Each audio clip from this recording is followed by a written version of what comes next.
J'ai souvent les meilleurs invités. OK. Compétition d'invités. Compétition d'invités. Non, mais souvent, ce que je te propose, là, on a le coup de cœur de... En fait, ils sont tous bons, nos invités, mais... Moi, je suis plus quelqu'un qui a l'approche du podcast que c'est un travail d'équipe. Fait que je m'en fous qui est. Mais il y a une chose que je vous garantis. Mike Desméraud, vous allez l'adorer. On est flabbergastés. C'est mon coup de cœur, vraiment. Coup de cœur. Ouais. Il est fin, il est sweet, il est... Nanette est avec nous autres aussi pour la première fois dans un podcast. Mais il est super talentueux. Ouais. Et puis ça, il monte pas à tête. Il est abonné. Il y a plusieurs abonnés. Puis il est terre à terre, puis il est fin, puis il est sweet. Puis genre, je sais pas quoi dire de plus. Là, je suis genre... Moi, je sais. Moi, j'étais assez vieux pour être son père. Puis si ses parents en veulent pas, moi, je vais l'adopter. Ah, mais ça qu'on va l'adopter. Non, puis il y a un gros... Tu sais, vous allez dire... On écoute ce podcast-là, mais vous allez être un des premiers à l'avoir écouté parce qu'il n'a pas fait d'autres podcasts. Fait que vous allez être les premiers à l'avoir écouté en podcast. Ouais. Puis dans 10 ans, vous allez pouvoir dire... Moi, j'ai écouté son premier podcast à Trip de Bouffe. C'est vrai. Parce qu'il va être... Je sais qu'il soit venu ici. Ouais, moi aussi. Bonne écoute. Bonne écoute.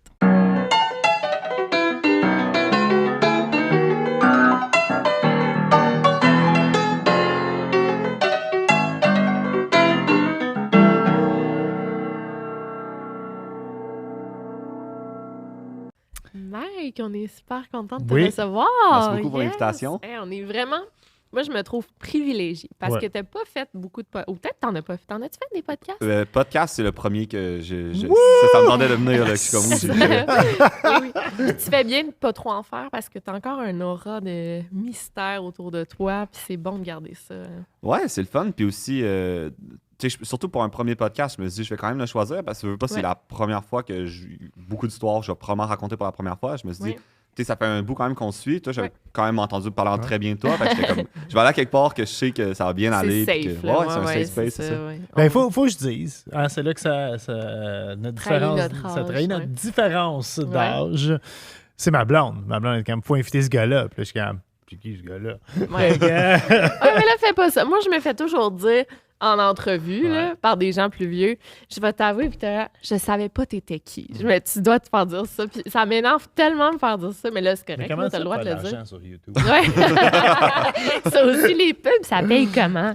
Non, mais écoute, moi je suis un mais tu consommes pas TikTok aussi, je veux dire. Non, je consomme pas TikTok autant que j'en consomme un petit peu, mais pas tant que ça. J'écoute les mauvaises affaires, en fait, sur TikTok. Comme bien du monde, là. Mais quand j'ai commencé mes recherches, tabarnak, man, c'est impressionnant, pour vrai. Merci beaucoup. Puis au début, je pensais que Night in Paris, c'était comme un remix, parce qu'on parle beaucoup de tes prouesses de DJ. Tu prends des tunes qui sont connues, tes remixes. D'ailleurs, j'ai checké tes TikTok. Moi, je suis génération 80. Je capote sur toutes tes versions. Merci beaucoup. Quand tu fais 5 décennies, 5 décennies avec une tune. Puis, mais Night in Paris, c'est vraiment... ta toune. Oui, puis c'est ça. Mais il y a beaucoup aussi. On dirait que dès que tu publies une chanson sous ton nom, mais que c'est pas toi le chanteur, tu te fais comme étiqueter DJ. Ce qui est quand même normal. Puis, mais il y a comme une conception populaire du métier de DJ qui est que soit tu tournes des disques, puis tu cliques sur play, ou que tu prends des chansons, puis là, les gens, ils pensent que tu prends des bouts de chansons, puis que tu les mélanges ensemble, puis que ça donne quelque chose. Mais concrètement, c'est ça, la chanson Night in Paris, c'est vraiment une chanson qu'avec des auteurs avec lesquels je travaille, on a écrit de A à Z, composé de A à Z, puis il n'y a rien dans le fond qui a été repris, à moins que je le sache pas, puis je l'ai fait sans vouloir. Mais aux dernières nouvelles, il n'y a rien qui a été repris d'une chanson qui existait déjà. Fait que c'est vraiment une composition et une chanson que j'ai écrite de A à Z. Là. Puis, fait que t'as écrit la chanson. Puis là, comment ça s'est déroulé pour que tu montes au palmarès? Là? C'est quoi les étapes? Ben, j'avais écrit la chanson, mais Hello Black, qui est le chanteur qui chante sur Night in Paris, qui a aussi écrit, qui a aussi chanté Wake Me Up d'Avicii. Wake Me Up, vraiment, là. Donc, c'est une grosse fierté pour moi d'avoir eu... Non, mais on va en parler après, mais c'est malade. Là, lui est arrivé dans le décor à un moment donné, quand la chanson était déjà quand même entamée puis assez avancée. Puis, en tout cas, on a travaillé sur la chanson ensemble, il l'a enregistré, puis on a... Là, je crois qu'on va parler de Hello Black plus tard. Non, mais je parle de toutes les célébrités qui sont fans de toi. Là, mais c'est ça, mais tu sais, Hello Black, dans le fond, il m'avait écrit sur Instagram suite à une vidéo, puis il me dit Hey, c'est vraiment hot ce que tu fais, mais j'aimerais ça savoir ce que toi tu fais en tant qu'artiste. C'est quoi ta musique, c'est quoi ton son à toi, parce que là, c'est le fun, faire des décennies, reprendre des DJ, mais qu'est-ce que toi tu sais faire? Fait que J'ai envoyé cette chanson-là, puis il me dit, hey, ben, j'aime vraiment ça, je mets ma voix. Wow. Ouais. Puis là, j'étais comme, OK. Et là, c'est-tu le vrai? Genre ben, il y a ça. Un, tu dis c'est une équipe de PR ou c'est vraiment lui. Puis de deux, tu te dis, mais vous devez le vivre à votre façon, mais ça arrive souvent qu'on t'approche pour une énorme opportunité, mais que finalement, ça se donne pas. Ils ont choisi quelqu'un d'autre. C'est vrai, C'est souvent, fait que, je suis vraiment très tout le temps, je veux pas me faire de faux espoirs. Moi, on m'approche juste pour des mauvaises opportunités. Fait que je m'étais comme, je vais pas me faire de faux espoirs. Finalement, 2 jours après, il m'a renvoyé la toune. C'était ça a été vite, quand même. Vraiment vite. Là. Fait que vous n'êtes jamais rencontrés? Ben, on s'est rencontrés après la sortie de la chanson, mais pas avant, non. Puis là, finalement, en tout cas, là, il y a comme eu 1 an qui s'est écoulé après ça, parce que ça a été long de tout négocier, tout trouver les bonnes finalités. Mais en tout cas, on a fini par y arriver. On a sorti la chanson, puis entre-temps, j'avais sorti une chanson avec... c'était pas à mon nom, mais j'avais fait une chanson pour Jeffrey Piton, là, qui est un chanteur québécois. Puis on avait quand même fait top 3 dans les radios au Québec. C'était avant que la nuit tombe, ça s'appelait. Fait qu'on... Tu sais, déjà, les radios... Puis là, il y avait vu dans les crédits les radios, hey, Mike Demero, c'est un nouveau producteur, on sait pas trop c'est qui, on va garder un œil. Fait que quand je suis arrivé avec Night in Paris, j'ai vraiment eu de la chance parce que les radios, il y avait déjà comme un peu spoté le projet, puis on dit, hey... OK, on veut vraiment pousser ça de l'avant. Puis... Nice, OK. Fait que les radios nous ont vraiment cru au projet. Ils nous ont suggéré même de faire une version en français, pour rentrer dans les quotas francophones, les radios.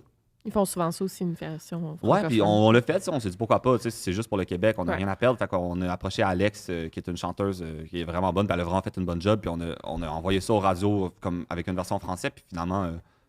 je sais pas trop comment, là, mais ça a fini par être numéro 1, puis la tune a pu jouer. Là. Mais quand ça se passe, t'es encore juste TikToker? Tu travailles avec un label? Ou... non, je suis en indépendant avec mon... Dans le fond, j'ai mon partner d'affaires qui est mon manager aussi. Puis on s'est parti de notre propre structure. Fait qu'on a comme notre propre label, si on veut. Puis ça me permet de m'autofinancer, mais ça me permet aussi de garder le contrôle sur tout ce que je fais. Puis mais non seulement garder le contrôle, mais garder les droits. Là, parce que si tu signes avec un label, il y a des bons contrats, mais il y a aussi des très mauvais contrats. Puis... Ça me tentait, j'avais tellement comme investi d'efforts sur mon TikTok, sur ma visibilité, sur mes collaborations potentielles. J'étais comme, gars, je vais juste continuer par moi-même pour l'instant. C'est très bon, ça, de faire ça. Mais ça en dit aussi long sur la hauteur de ton talent. Mais souvent, les stations de radio, ils travaillent déjà avec des labels, ils vont pousser des gens plus connus. Je sais pas comment ça marche, ils pousseront pas un gars indépendant qui... c'est sûr que tu as moins... puis j'ai la chance, au moins mon agent, il est très... il connaît quand même bien les radios. Fait que j'ai la chance que...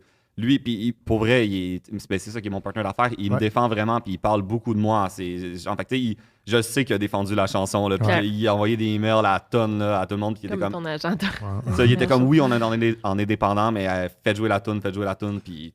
C'est devenu numéro 1. Ouais, on est vraiment. Aux États-Unis aussi, ça a-tu été vraiment populaire aux États-Unis? Ça a une certaine visibilité quand même à l'international, vu mes réseaux sociaux sur les plateformes de streaming. Puis aussi, on a quand même eu pour vrai, sur cette chanson-là, on a quand même eu un bon support de Spotify. On a été mis dans des bonnes playlists. Fait que ça l'a beaucoup aidé. Mais pour les radios aux États-Unis, de ce que j'ai compris, c'est très différent comme fonctionnement, là, de ce qu'Hello Black m'expliquait.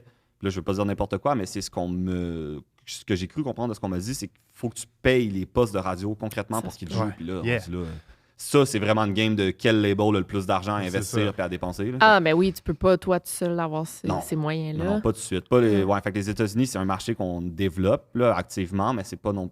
Pour une première chanson, les États-Unis, faut vraiment que tu ailles. Il y en a là, qui le font, puis bravo à eux, mais c'est très, très difficile de percer les États-Unis sur une première chanson. Là. Ben oui, j'imagine. Là, en tout cas, c'est tout quasiment une conspiracy theory, tous les labels, puis tout, Michael Jackson, il en a parlé avant de mourir. Là, mais il y a beaucoup de... mais c'est vrai, mais il y a beaucoup de légendes, comme par rapport au label, là, genre supposément ils font ça, supposément... supposément il faut que tu fasses un pacte pour avoir un contrat. C'est vraiment, il y a plein de conspiracy, là, c'est fou. Ben, à l'époque... Je vais servir du vin. Oui, vas-y. C'est le vin de Bob. Oui. Le Bob le Chef, disponible dans toutes les bonnes épiceries partout au Québec. 4 cépages, donc on boit le Cabernet Sauvignon, qui est mon préféré, pour vrai. Là. J'ai la chance de couteau préféré. Ouais, non, c'est vraiment... écoute, moi, je dis, c'est en plus, vin rouge, parmi les meilleurs vins rouges à d'épicerie en ce moment. Mais pour revenir, c'est vrai que pour jouer à radio, tu sais, comme quelqu'un de mon âge, moi, je me souviens de Nirvana, admettons, les groupes grunge, à l'époque grunge, ils passaient par les radios universitaires quand ils étaient indépendants.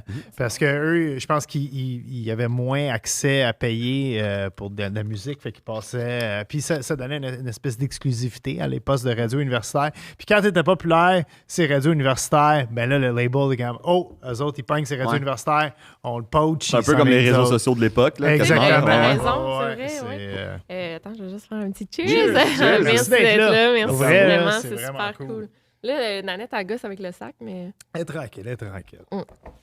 Yes. Moi, je t'ai découvert sur TikTok. En fait, je sais pas si tu vas le connaître. C'est un gars, il fait ça sur son balcon, genre en Californie.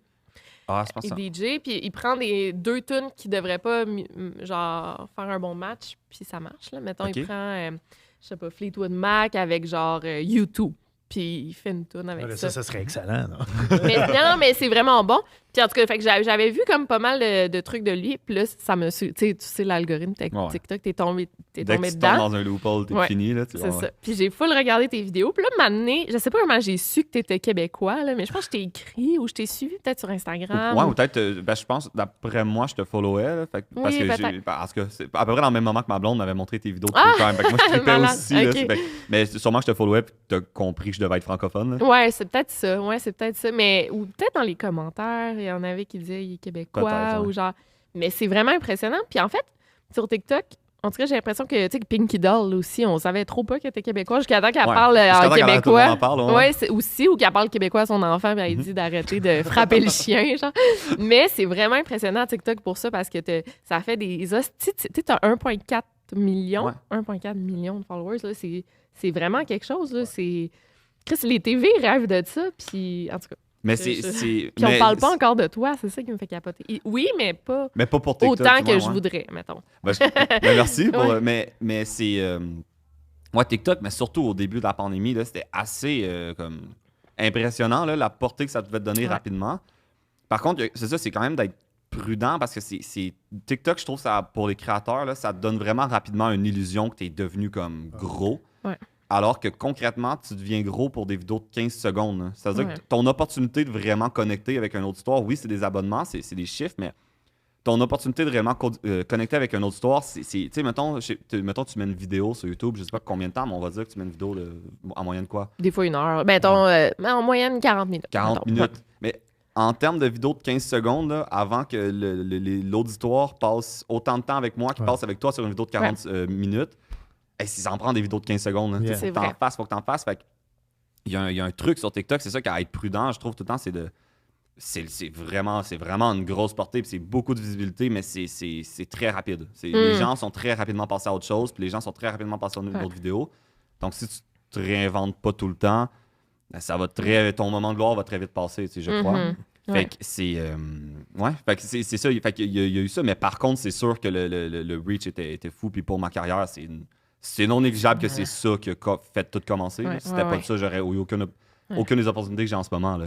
Oui, puis j'ai remarqué, on en parlait justement avant hier, c'est très difficile de passer de TikTok à YouTube ou de YouTube à TikTok. Moi, j'ai de la misère aussi à comprendre, tu sais, genre comment faire un TikTok, je suis un peu mais je suis pas à l'aise avec le logiciel puis tout de montage.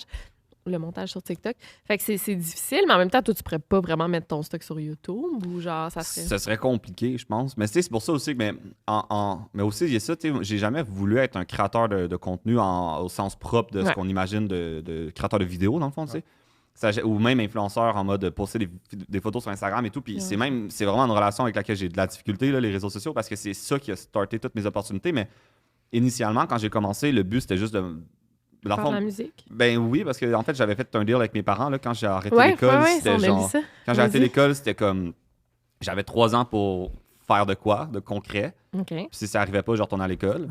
Puis j'ai comme un peu niaisé pendant 2 ans et demi. Puis là, j'étais arrivé à 2 ans et demi. Puis j'étais comme, il me reste 6 mois. Puis là, c'était comme le début de la pandémie, là, genre mai 2020. Puis j'étais comme là, faut vraiment que je déniaise, là, parce que ça arrive. Au moins, tu avais une extension, la pandémie. Attends, t'avais 19-20 ans. J'avais 20 ans, 20 ans. Puis là, t'avais fini ton secondaire. Ouais, j'ai secondaire 5 quand même. T'es-tu allé au cégep? J'ai fait comme une session, mais tu sais, j'ai fait une session au cégep, mais puis le pire, c'est que je suis bon à l'école, ça n'a même pas rapport, mais c'est juste que j'étais comme si je vais à l'école, je vais y aller comme du monde. Ça prend quand même de l'énergie, l'école. Puis si je veux faire de quoi de la musique, ben, ça prend de l'énergie aussi. Puis là, les deux, je les botchais. J'étais comme, je peux pas me permettre de botcher les deux. C'est bon, ça.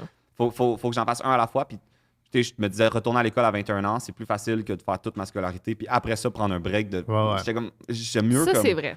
J'aime mieux comme juste là le faire parce que j'étais comme sinon je vais me taper une crise existentielle à 40 ans. Là, c'est sûr que... Je suis allé avec la même approche avec ma carrière de pro skater. Ça n'a pas marché, lui. Fait que t'es en train de me dire que dans 10 ans, je vais passer à la TV pour des cuisines, pour des recettes. Puis...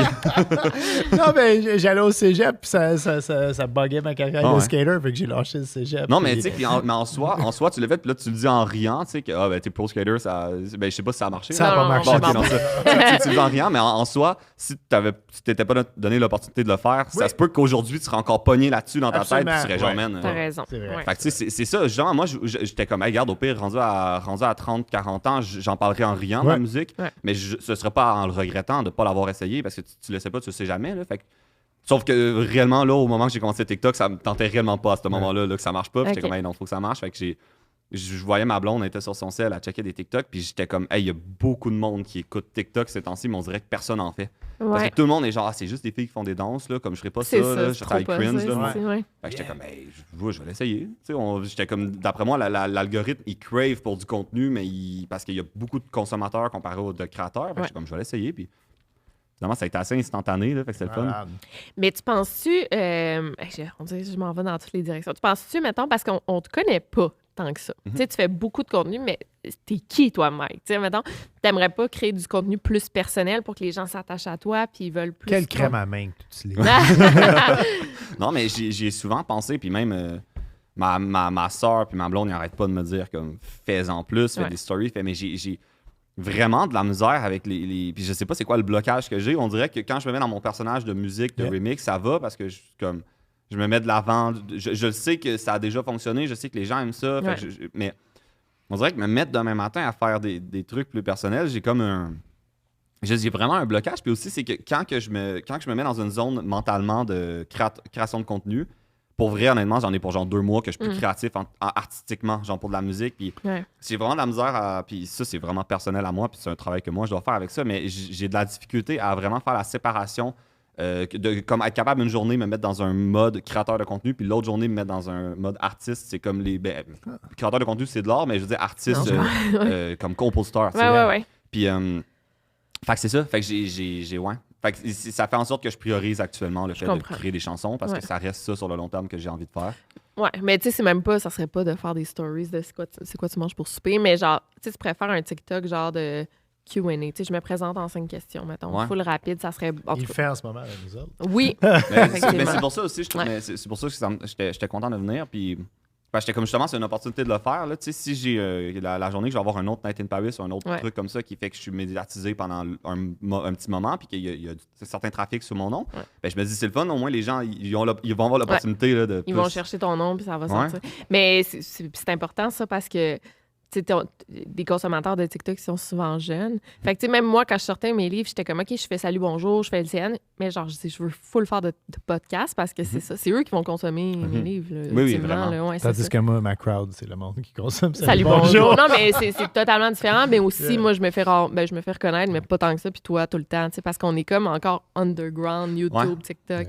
Ouais, non, mais il y a vraiment un truc, puis je le vois, là, on dirait que dès que ça passe à la TV, on dirait que ça a un aura de crédibilité que je comprends pas trop. Oui, c'est ça. La TV, on dit tout le temps qu'elle est en train de mourir, mais ça donne encore... Le monde, il te voit à la TV parce que t'as réussi, t'es à la TV. Mais j'ai 1,7 million de followers. Ben, je parle pas de moi, mais je parle de toi sur TikTok. Tu peux faire une vidéo, ça, c'est quelque chose. Tu peux faire une vidéo demain sur TikTok qui fait genre 20 millions de vues, là, c'est littéralement plus que la population du Québec au complet. Mais le monde va être comme, OK, c'est le fun. Puis tu vas passer à la TV à un show que comme le quart du Québec, même pas le quart du Québec, là, on va dire genre le 1/10 du Québec écoute, puis là, on va genre, voyons donc. Puis c'est fou, il y a vraiment un aura de crédibilité que je ressens, même par rapport à ma famille puis à mon entourage. Là. J'étais encore, il y a encore pas longtemps, j'étais perçu comme le genre de SoundCloud rapper là, qui sort du secondaire, qui est un peu gênant. Puis là, la seconde, tu passes à la TV, tout le monde, j'ai toujours su que ça allait marcher, mon gars. C'était voyons. C'est vraiment aussi mes vidéos YouTube. Le monde, je suis sûre que le monde de mon secondaire riait de moi jusqu'à temps que... Quoi? Non, mais je veux pas rien vous enlever, là, mais moi, je suis arrivé avant qu'il y ait comme des vidéos sur le web.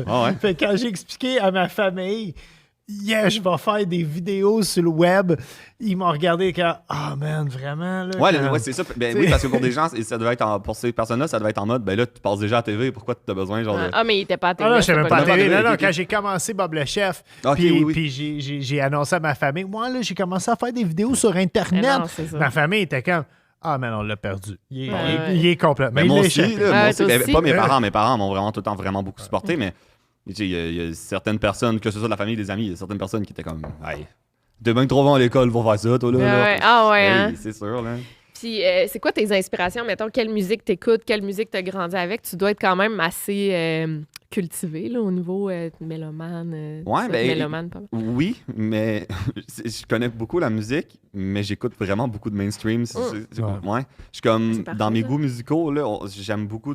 Ouais, j'aime ce qui est mainstream, mais je te dirais que j'ai grandi beaucoup avec Avicii, là, ça, je pense ça se voit quand même là, dans mon contenu.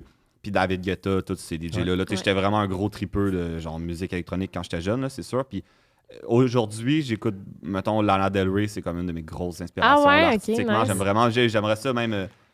ultimement, mon objectif, éventuellement, serait capable de trouver un moyen de mélanger cette touche-là avec la musique électronique. Là, tu vas pouvoir, c'est ça. Oui, c'est sûr que ça se fait. Là. C'est juste de trouver le bon angle puis la bonne... J'ai-tu rêvé, mais tes parents étaient en musique aussi. Ça se peut-tu que j'ai bien vu ça? Ouais, c'est écrit dans mes... c'est vrai que c'est écrit dans mes captions. Là, fait que non, t'as pas rêvé, mais concrètement, c'est juste dans ma famille paternelle. C'est la famille vient des îles de la Madeleine. Fait que c'était assez musicien. C'était pas nécessairement c'est pas des gens qui ont fait de la musique comme profession. Mais ils ont tout à flirter là-dedans. Ouais. Puis quand t'allais dans des parties du jour de l'an, ça jouait de l'accordéon puis de l'harmonica en masse. C'était ça, là. Puis moi, je trouvais ça quétaine à cet âge-là. Je suis conscient que ça a beaucoup contribué à la musique pour moi, là, oui. Puis, t'as-tu d'autres talents musicaux? Joues-tu des instruments de musique à part le violon? Le violon que j'ai lu, qui a été... ça a été... c'est ça qui m'a initié à la musique, le violon, puis c'est aussi ça que je pensais était la cause. Parce que quand j'étais jeune, j'avais de la misère à me faire des amis un peu, puis j'étais comme, c'est pas, je joue du violon.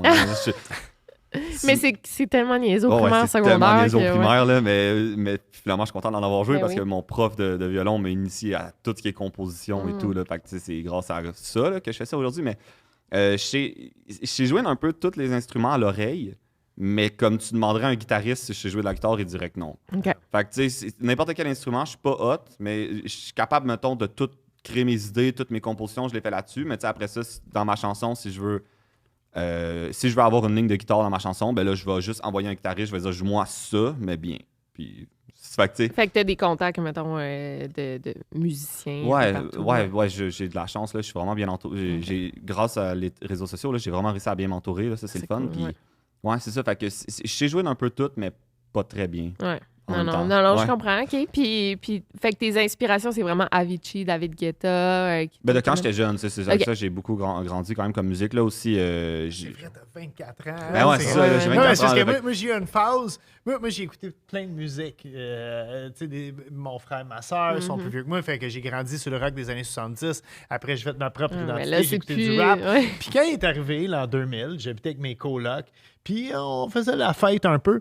Puis j'étais comme, man, faut écouter du techno. Fait que j'écoutais Fatboy Slim, Paul Oakenfold, des affaires la même, puis ça te dit rien. Non, les noms, là, mais dis-toi que j'ai même pas tant connu l'époque où est-ce qu'on appelait de la musique électronique du techno. Là. Yes, j'ai pas du techno.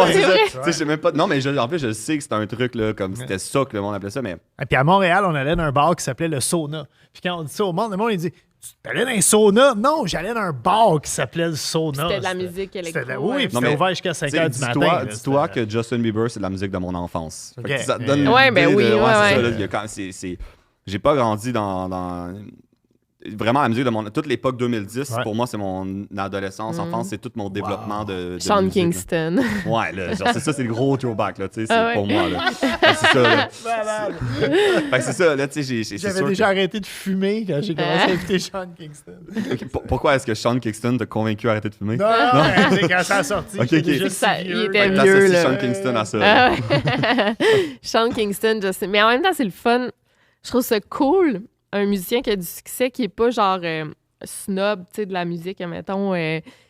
je sais pas si tu comprends. Comme moi, j'ai étudié en littérature, mais je lis de la littérature populaire, puis j'aime ça. Puis toi, t'es un compositeur à succès, mais t'écoutes du Justin Bieber, puis t'as pas honte de le dire, genre. Ouais, non, vraiment. Mais pour vrai, ouais. Puis tu sais, même, je suis quand même conscient que j'ai pas non plus les goûts les plus raffinés en termes de musique, comme vraiment pas. Puis même, mais c'est le fun en même temps parce que maintenant que tu sais, je commence à faire de la musique, en fait, je commence pas, là, je fais de la musique sérieusement maintenant. Mais là, je commence à comme vraiment. Tu sais, c'est con, mais tous les classiques des années 80, j'ai découvert ça comme assez récemment quand même. Là, il y a 1 an ou 2, là, j'ai commencé à vraiment m'intéresser à tout ce qui était Footloose puis ces affaires-là. Wow! Puis là, après, là, j'ai comme tout découvert l'ère des années 90. T'as-tu vu le film? Ouais, c'est ça, j'avais vu quand j'étais jeune. Mais tu sais, c'est quoi quand t'es jeune puis que tes parents te montrent un film? C'est ça. La ville qui interdit la danse. C'est ça. Mais là, en le réécoutant plus vieux, je suis comme, hey, la musique, c'était hot. Puis là, tu sais, c'est le fun parce que en fait, c'est exactement quand j'ai commencé à faire mes vidéos style telle chanson remixée années 80, c'est parce que je commençais à découvrir la sonorité années 80. Puis j'étais comme, c'est bien cool, là, je vais mettre ça dans mes vidéos. Non, c'est cool. C'est nice, ça. Ouais, non. Fait ouais. En tout cas, je vais peut-être me faire dire que je sais qu'il y a beaucoup de puristes DJ et tout qui sont. Ouais. Mais non, je suis pas très hot en termes d'écoute musicale, non? Non, mais c'est ça qui est cool. En même temps, moi, c'est ça qui te rend attachant. C'est comme un success story de comme un peu, tu sais, monsieur, madame, tout le monde, mais qui se rend... Genre, tu sais, que t'écoutes de la musique comme moi, comme pas mal de monde qui nous écoute, mais t'as cru en tes rêves, puis ton talent, puis tu t'es rendu... Ouais, puis c'est juste aussi, c'est que je l'écoute, mais j'aime vraiment la décortiquer, la musique. Tu sais, j'écoutais depuis que je me rappelle là, que je mets la radio quand je suis jeune, que genre, je décortiquais les tunes dans ma tête, puis j'étais comme, hey, pourquoi est-ce que j'aime autant ça? Pourquoi est-ce que le monde aime autant ça? Puis je me suis tout le temps posé des questions, savoir pourquoi est-ce que la musique me fait sentir comme ça? Pourquoi est-ce que les chansons jouent autant à la radio?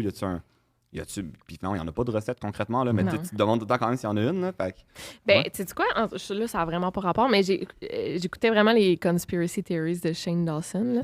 J'ai vraiment l'air conspirationniste. Ça fait 2 fois que j'en plug aujourd'hui. Mais il y a une toune de Justin Bieber, en tout cas, qui a un son que c'est vraiment utilisé. Tu te rappelles? J'avais montré.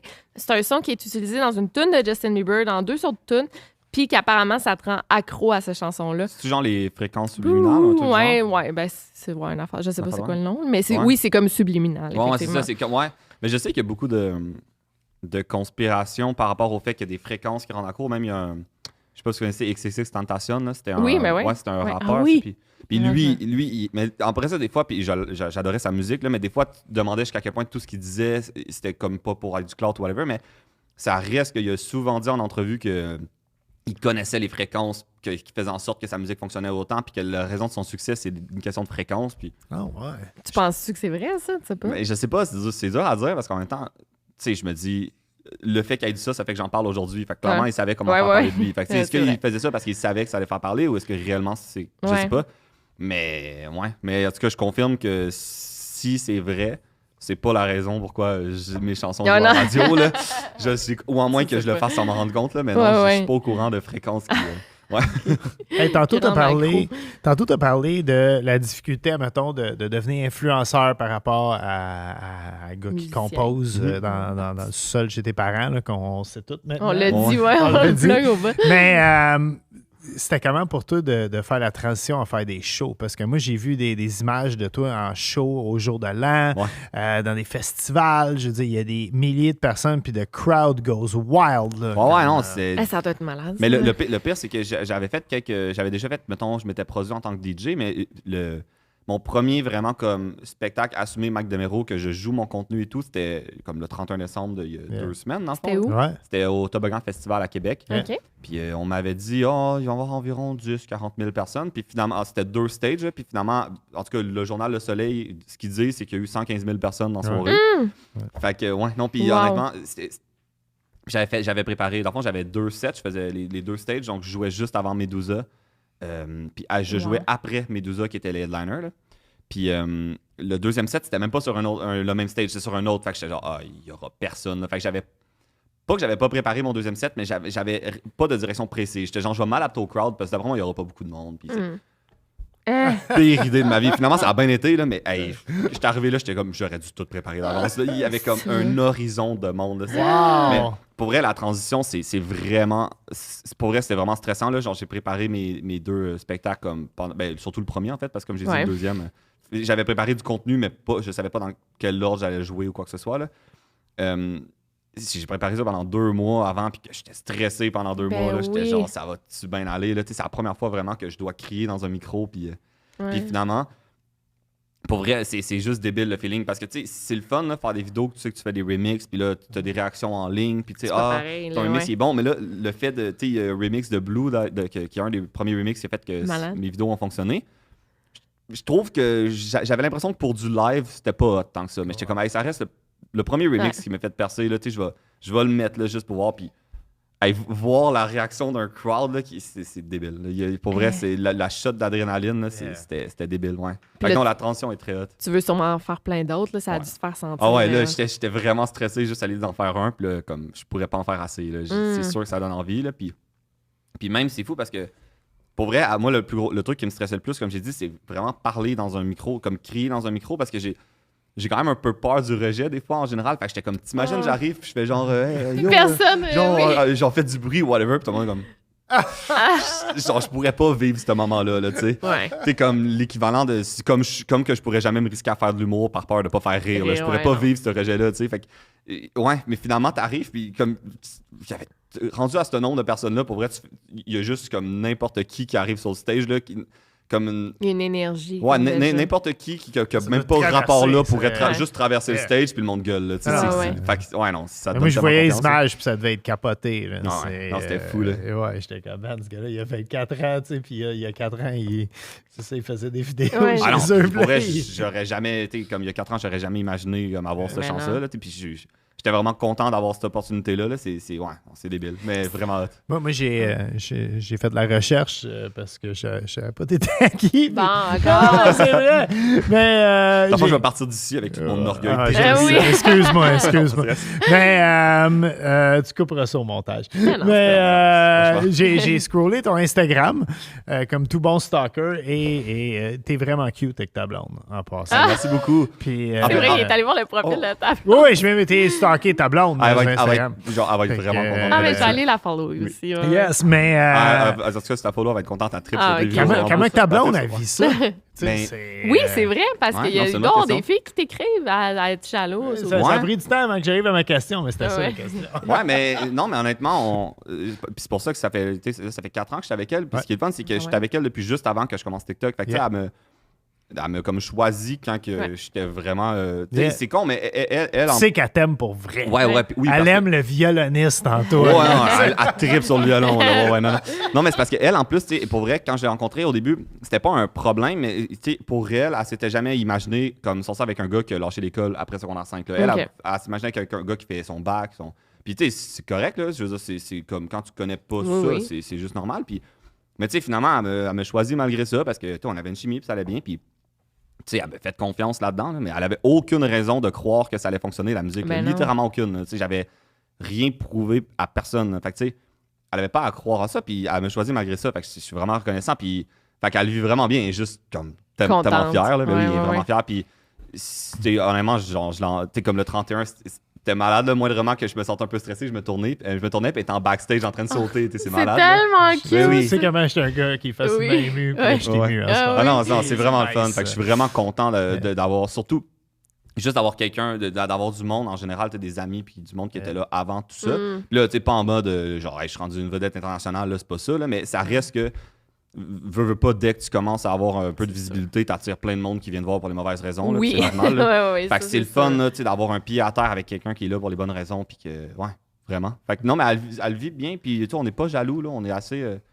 On se fait vraiment confiance. Ta blonde aussi, elle a quand même une carrière, une vocation. Là. Ouais, ben oui, elle est infirmière, en effet. Ouais, vraiment. Non, puis tu sais, je veux dire, à l'inverse. Oui, moi, il y a des filles qui me textent, mais elle travaille avec des médecins qui font des bonnes payes. Merci, Émilie, pour tes services. Dans les deux cas, on pourrait être jaloux, mais non, on se fait vraiment confiance. Puis, de toute façon, honnêtement, avec ce milieu-là, à un certain point, on n'a pas le choix de se faire confiance. Là, parce que autant moi que elle, éventuellement, il y a des gens qui vont aller stalker son profil et qui vont y écrire aussi. Comme lui. Comme ce creepo-là. Hey, c'est quoi ton festival de rêve que tu veux faire? Je pense Tomorrowland, là, juste pour le prestige. Juste pour le prestige de faire Tomorrowland, c'est sûr que on dirait que comme DJ, quand tu fais Tomorrowland, tu passes un rite de passage. Là. Puis non, j'aimerais beaucoup faire. Puis c'est sûr, mettons, faire Skrillex, là, dernièrement, il a fait un Madison Square Garden. Là. Ça, c'est sûr, comme malade, salle de ouais. spectacle, ça doit être débile. Ah, là, oui, puis là, je suis pas vraiment. rendu là, mais c'est comme. Ben, faut que tu vises haut, là. Ouais. Ah, ben Au oui. final, là, tu sais. Vraiment. Puis, ouais, non, c'est sûr que ça serait.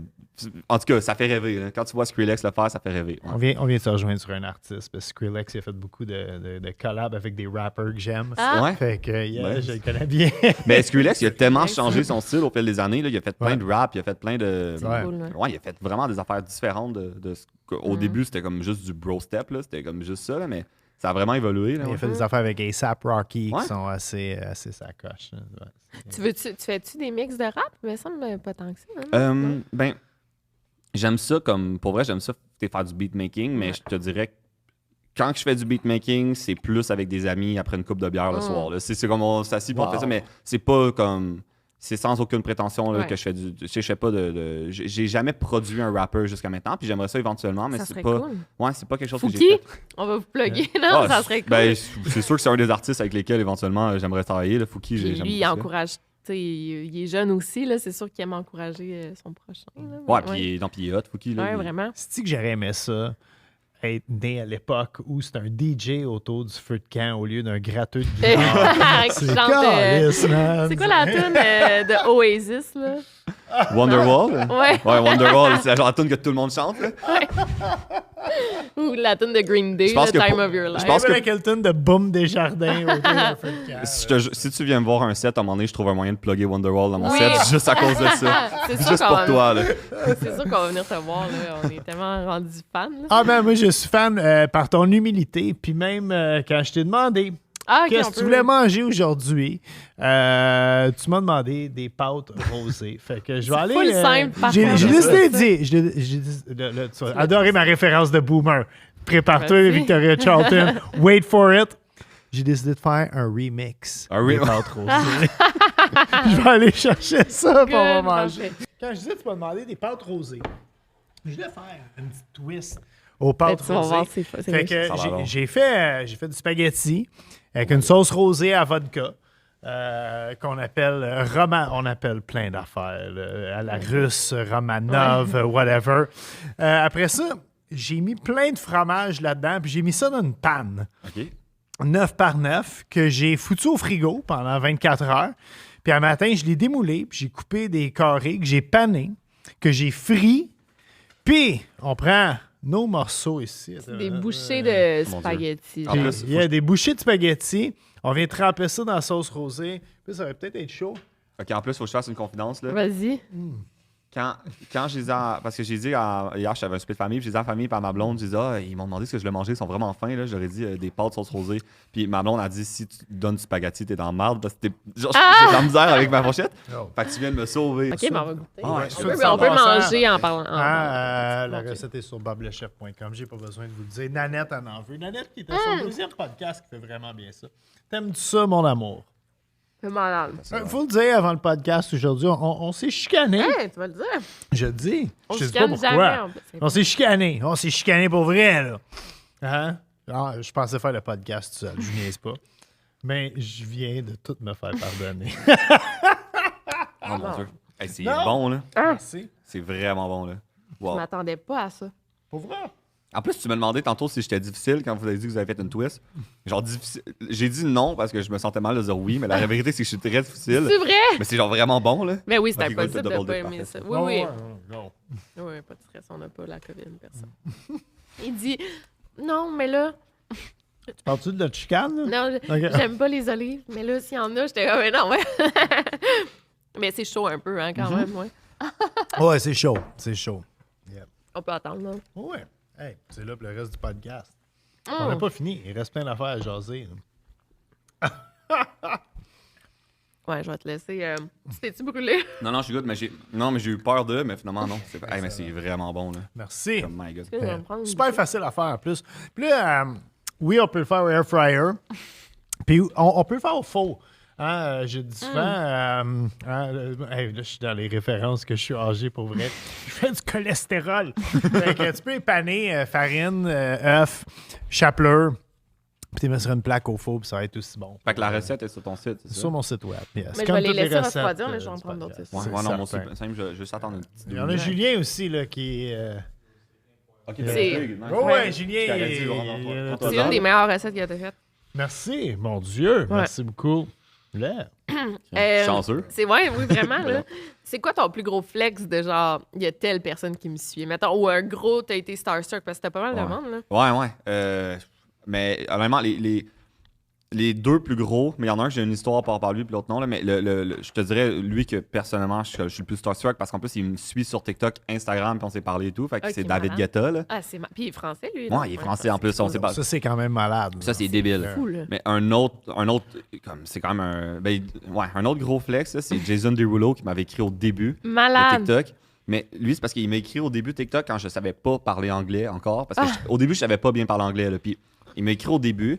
Puis à ce moment-là, c'était au début de TikTok, là, fait que j'étais encore livreur dans un restaurant. Je faisais la livraison au Benny, dans le fond. Je faisais la livraison Benny, fait que j'étais livreur de poulet.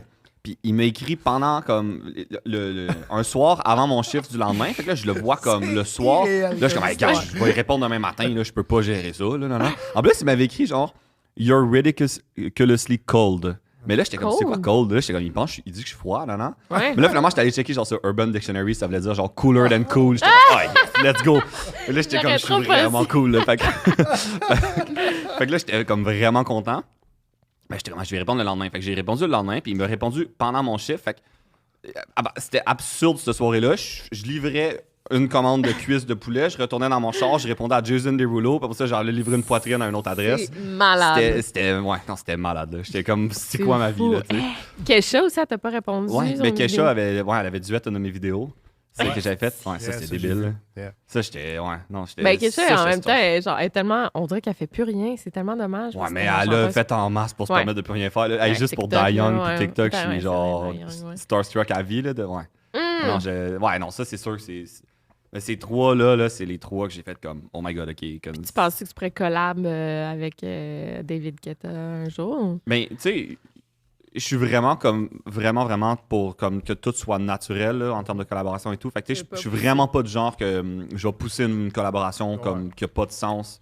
Mais tu sais, c'est sûr que je serais stupide de dire que c'est pas possible. Là. C'est sûr que dans ma tête à moi, c'est possible. Puis la journée où est-ce que j'écris la plus grosse chanson de ma vie puis que je suis comme hey, ça cette tune là j'ai jamais fait de quoi de bon, c'est de même, c'est nouveau, genre c'est révolutionnaire, ben c'est sûr que je l'envoie là, c'est la première personne à qui je l'envoie puis que je dis tu veux qu'on collabore, tu sais.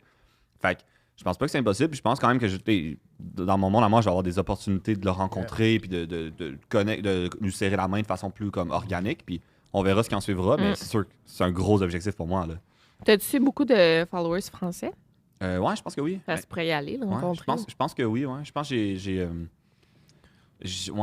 mais encore là, c'est ça, c'est que c'est TikTok. Fait que c'est tant dur à dire à quel point c'est comme. T'as pas les statistiques. Ouais, j'ai les stats, mais tu sais jamais à quel point c'est comme follower actif ou non, là, tu sais. Mais oui, parce qu'en plus, au début, quand j'ai commencé les réseaux sociaux, je faisais mes vidéos en français au début. Puis honnêtement, j'ai pris la décision de switcher à l'anglais à 80 000 abonnés, ce qui était quand même un gros risque. Tu sais, j'avais 80 000 abonnés, puis j'étais genre là, je switch à l'anglais, ben comme j'aurais pu perdre tout, là. Ouais, puis non. Non, vraiment pas. Parce que concrètement, j'ai genre 2 mots dans mes vidéos là, qui sont écrits, fait que j'étais comme on s'en fout finalement. Hein.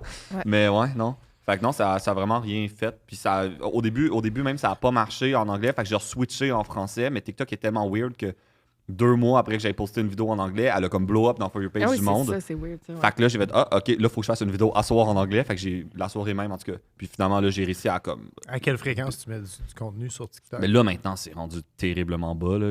Mais au début, c'était à chaque jour. OK. Là, à un moment donné, j'étais plus capable, c'était à chaque 2 jours. Ouais. Là, à un moment donné, 3 jours. Puis... Un par semaine ou 1 ou 2 semaines, ça serait bon, ça. Ouais, c'est mon objectif d'être capable de faire ça. Mais c'est ça, comme je disais tantôt, c'est que j'ai tellement comme de la misère à séparer. Tu sais, quand que je me mets en mode TikTok, là, on dirait que je suis plus capable de créer des bonnes chansons. Puis comme là, vu que j'ai un momentum avec la radio, j'ai un momentum avec les streamings, j'ai vraiment envie comme de construire là-dessus. Puis, tu sais, je mets des vidéos souvent quand que j'approche la sortie d'une chanson, ben là, je vais me mettre à faire plus de vidéos pendant les 2 mois, c'est juste pour reprendre du momentum puis montrer que je suis en vie, là, tu sais.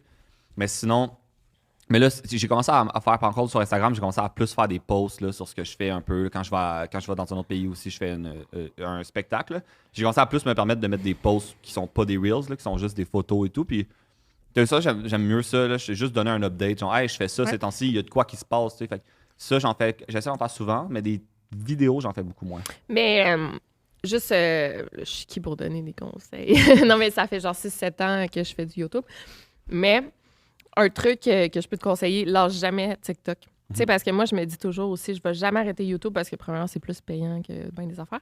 Mais, tu sais, oui, j'ai écrit 4 livres ou j'ai genre des séries télé, mais en même temps, je me dis toujours, c'est mon public de YouTube, tu sais, qui m'a amené là.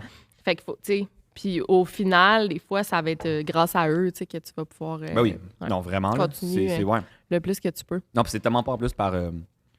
c'est tellement par manque de reconnaissance. Non, mais je sais que tu ne pas ça du tout, là, je fais juste le... Mais ouais, mais je suis d'accord en plus, puis t'es quand même... t'es qui? T'as quand même une des plus grosses chaînes YouTube, là. Mais... Tu peux te permettre de donner des conseils, là, je les prends en maudit, mais ouais. Non, mais t'as raison, c'est ça, c'est vraiment... je le sais en plus qu'il faut, Puis j'aspire vraiment en 2024 là, plus comme être capable de structurer mon horaire de façon à ce que tout fonctionne. Ouais. J'ai un gros rush avec le spectacle et tout, mais ça reste... Puis tu commences, puis t'es moins habitué aussi. Puis on s'entend, c'est des excuses, là, ça dépend que de moi au final, là, mais ça reste en tout cas. Je me suis permis pendant les 2 derniers mois de prendre un vrai break parce que je sentais que je devais focusser sur le spectacle. Absolument. Mais là, mettons que dans les 6 prochains mois, si je fais rien sur TikTok, j'ai pas d'excuses. C'est vraiment parce que je suis pas... c'est à moi de le faire, Tu as fait ton premier gros festival le 31 décembre. T'as-tu bien des affaires de booking en 2024? Tu fais-tu bien des shows? Ah ouais, on pose tout le temps des questions quand il vient. Quand il prend sa bouchée. En même temps, on mange tout le temps quand on n'est pas en train de parler. Donc... Ouais, non, mais là, je viens de pogner un truc. Je vais faire ça avec ma mère. Je vais inviter ma mère à souper. Dès qu'elle prend une bouchée, je vais lui poser une question. Comme ça, elle ne pourra pas répondre. Ça va être moins long. Ça va être moins... Mais honnêtement, ça, c'était mon premier spectacle que je faisais réellement. Donc, le but de ce spectacle-là, c'était de m'ouvrir des portes pour en faire d'autres en 2024. Puis, tu sais, je commence à recevoir beaucoup, beaucoup plus d'offres, déjà à cause de ce spectacle-là. Puis... Beach Club. Ben, sûrement, ça serait bon aussi. Il y a plein de monde, mais... Mais potentiellement, ça peut être le fun, mais... Ben, ailleurs dans le monde aussi. Hein? Dans le monde. Non, mais on check pour... je check beaucoup pour en faire plus en 2024, là, mais là, honnêtement, ça fait comme 2 semaines là, que le dernier show est passé. Fait que là, laisse-toi le temps. Actuellement, je suis plus en mode négociation puis en mode approche qu'en mode c'est steady. Là, tu sais. Fait que, ouais. Je te dirais que c'est plus vraiment... mes plans pour 2024 actuellement sont beaucoup plus axés sur la composition puis la radio puis pousser des chansons et tout. Mais activement, actuellement, notre focus, c'est de développer le côté spectacle. Là. C'est le truc qu'on n'avait pas encore vraiment exploité. Puis là, c'est ça qu'on fait. Là. Puis, tu sais, des spectacles, tu te fais une routine, genre, ben, tu sais, un showcase, non? Comment t'appelles ça? En tout cas, pas une routine. Un genre, une setlist. Puis, tu peux tout le temps la refaire dans toutes les autres villes. Là. Ouais, ben, 100%. Tu sais, ben, après, c'est comme DJ, là, ce qui est parce que tu es DJ, concrètement, quand ils disent tu fais juste cliquer sur play, c'est un mythe, oui, puis non. Là, tu fais des mix entre tes chansons, mais tu joues pas les chansons en live. Quand une fois que tu as transitionné vers la bonne chanson, ben, la vérité est que tu fais rien. Tant si longtemps que tu fais pas la transition vers ta prochaine chanson. Fait que c'est sûr que c'est ce qui fait qu'un DJ est intéressant, c'est tout le temps aussi ta capacité à t'adapter au public devant toi.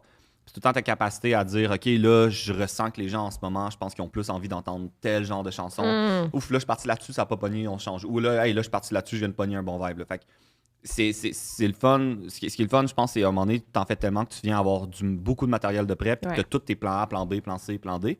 Mais c'est sûr qu'actuellement, tout le matériel que j'ai fait à Québec, déjà, c'était c'était une bonne façon de les roder. C'était un bon public pour les roder. Puis là, je suis comme, OK, ce genre de tune-là, ça a vraiment pogné. Je peux en faire plus. Ce genre de tune-là, ça a moins pogné. Peut-être. Fait que là, je pense plus je vais en faire, plus je vais savoir où c'est que je m'en vais à chaque ville, rendu là. C'est comme des...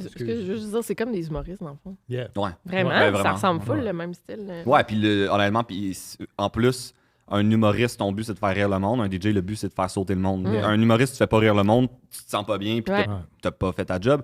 Un DJ, si t'as pas fait sauter le monde. Puis le crowd est différent des fois d'une place à l'autre. Tu peux avoir la même setlist, puis ça pogne pas. C'est ça, fait que je pense que ce qui fait que t'es vraiment bon, à un moment donné, c'est ta capacité. Ben, quoi qu'humoriste, il y en a des vraiment bons humoristes c'est le même texte à chaque soir, puis ils sont vraiment bons de même. Mais DJ, là, plus spécialement, c'est ça qui fait que rendu là, c'est vraiment ta capacité d'adaptation qui va faire que t'es un bon DJ ou non. Parce que si tu fais juste les mêmes tunes dans le même ordre à chaque soir, ben d'un... C'est plate pour toi. C'est plate pour toi. Là. À un moment donné, tu les aimes même plus tes chansons. Fait que t'es plus sincère quand tu donnes l'énergie. Puis de deux, le fist bump. Ben là, mais là, puis de deux, ben suffit que tu pognes un crowd qui embarque moins dans ce style-là pour X raison, ben là... Plus vieux, des fois, aussi. Puis, qu'est-ce que ça allait demander? Ben, avant d'être DJ... tu jouais du violon, tu joues à un peu tous les instruments. Mais ton vrai art, c'est d'être DJ. T'as-tu déjà mixé du vinyle? C'est-tu quelque chose que tu gosses avec un peu? Non, j'ai jamais mixé du vinyle parce que je sais pas pourquoi. J'ai jamais eu accès au matériel nécessaire pour ça. Ici? Ah ouais? mais en plus, je suis un gros tripeux de vinyle. Là, genre, je collectionne plein de vinyles à la maison. Vrai? Là, je capote. Là, j'achète plein de vinyles et tout. Mais j'ai pas comme... Parce que si t'essaies de scratcher sur ta vinyle... Non, ça marche pas. L'aiguille est droite, je pense, pour écoute, j'ai pas la technicité, mais ce que je sais, c'est que c'est pas la même technologie. Ouais. C'est une technologie qui est faite pour pas scraper tes vinyles là, à la fin de la journée. Fait que, ouais, j'ai juste jamais eu accès à ça, mais c'est sûr que j'aimerais ça essayer. Là. C'est sûr que... Ouais. Non, j'aimerais beaucoup ça a l'air hot. Là. Puis même, en plus, il y a plein de DJ, justement, comme David Guetta et tout, justement, qu'ils ont commencé, eux autres, quand ils ont commencé à l'époque, c'était ça, là, c'était les vinyles. Puis, mais ça avait l'air d'être un autre game de compliqué. Là. Ça avait l'air vraiment tough, là, mixer là-dessus. Là. Excuse. Vas-y. Oui, t'es correct. Puis le monde du DJ, c'est comment, mettons? Y a-tu beaucoup de drogue? Ben, pas toi, là, visiblement. T'as l'air super clean, mais tu sais, y a-tu beaucoup de drogue? Tu sais, toi, ce monde-là, des festivals de musique, des fois, c'est associé beaucoup à ça, là? Ouais, ben, je pense que ceux qui t'offrent le plus dans le temps, c'est ceux qui vont moins aller chercher ça, là.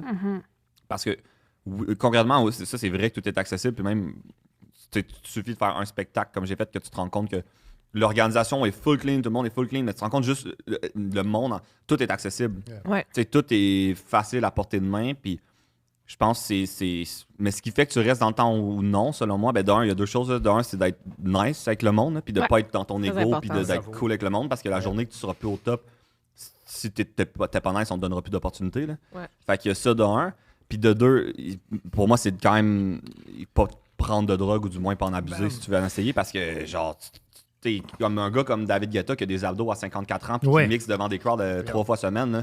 Tu peux pas c'est pas possible, là, rendu à cet âge-là, si tu fait de la drogue toute ta vie. Là. Fait que, je pense que c'est d'être discipliné. Là, mais je pense que si tu fais ça vraiment pour comme, la musique, puis pour l'art, puis pour ta passion, tu seras moins tenté là, versus... parce qu'il y en a eu des descentes aux enfers, là, comme Avicii, là, ça a été une vraie descente aux enfers. Il est mort de quoi, lui, un overdose? Suicide. Ouais, suicide. Ben, en tout cas, de ce qu'on a su, là, c'est un suicide. Ça aussi, il y a une grosse conspiracy. Ouais, je sais. Ben, c'est pour ça que j'ai dit de ce qu'on a su. Je sais qu'il y a des conspiracies sur lui. Là. On va l'écouter à soir. Je sais qu'il y a des. Je me suis pas attardé, mais j'ai vu beaucoup d'affaires passer. Là. On m'a demandé de faire une vidéo sur lui. Mais je pense que comme tout mouvement. Tu sais, puis je veux pas ramener ça à la cuisine, mais la cuisine puis le skateboard.